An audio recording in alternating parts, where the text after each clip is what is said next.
नमस्कार विद्यार्थी मित्रांनो, मी सतीश लांडे आपल्या सगळ्यांचं आपल्या युट्यूब चॅनलवरती सहर्ष स्वागत करतोय। जे विद्यार्थी चॅनलवर नवीन असतील त्यांनी चॅनलला सबस्क्राईब करा, जेणेकरून टेट 3 च्या संदर्भात ज्या महत्त्वाच्या अपडेट्स असतील त्या सर्व अपडेट्स आपल्यापर्यंत पोहोचतील।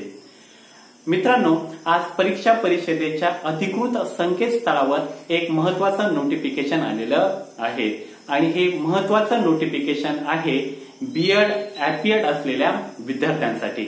म्हणजे जे बीएड ॲपियड विद्यार्थी होते त्यांनी टेट परीक्षा दिलेली होती आणि आता त्या बीएडचा निकाल लागलेला आहे।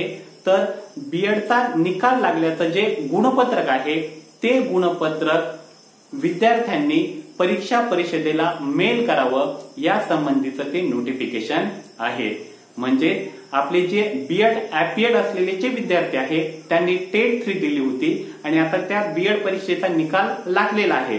तर त्याचं जे गुणपत्रक असेल ते गुणपत्रक परीक्षा परिषदेला काय करायचं आहे, मेल करायचं आहे। यासाठी किती वेळात ते करायचंय याचा निश्चित असा वेळ दिलेला नाही, पण 2 ते 3 दिवसामध्ये विद्यार्थ्यांनी परीक्षा परिषदेला काय करायचं आहे, मेल करायचा आहे। तर त्यासाठी जो मेल आयडी आहे तो त्यांनी त्या ठिकाणी दिलेला आहे।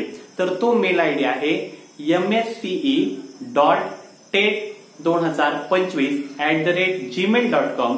या मेल आयडीवर बीएडचे गुणपत्रक काय करायचं आहे, परीक्षा परिषदेला मेल करायचं आहे। विद्यार्थ्यांना या बाबतीत एक महत्त्वाची सूचना अशी आहे की ज्यावेळेस तुम्ही मेल करणार आहात तर मेल केल्याचा आणि तो परीक्षा परिषदेला पोहोचल्याचा जो काही रिसिव्ह आपण म्हणतो, पोहोच पावती म्हणतो, ती मेल आयडी वरून काय करायची आहे, त्याची एक झेरॉक्स प्रत आपल्याकडे काढून ठेवायची आहे। म्हणजे भविष्यात काही प्रॉब्लेम झाला तर आपण ती रिसिव्ह आपण दाखवू शकतो की आम्ही या तारखेला मेल केला होता आणि तो आपल्याला या तारखेला किंवा या वेळेमध्ये पोहोचला होता।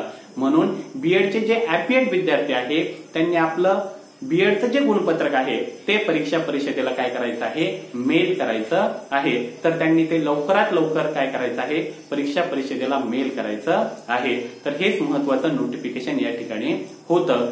तर ही महत्त्वाची अपडेट घेऊन मी आपल्याकडे आलेलो होतो। या ठिकाणी थांबतो। धन्यवाद।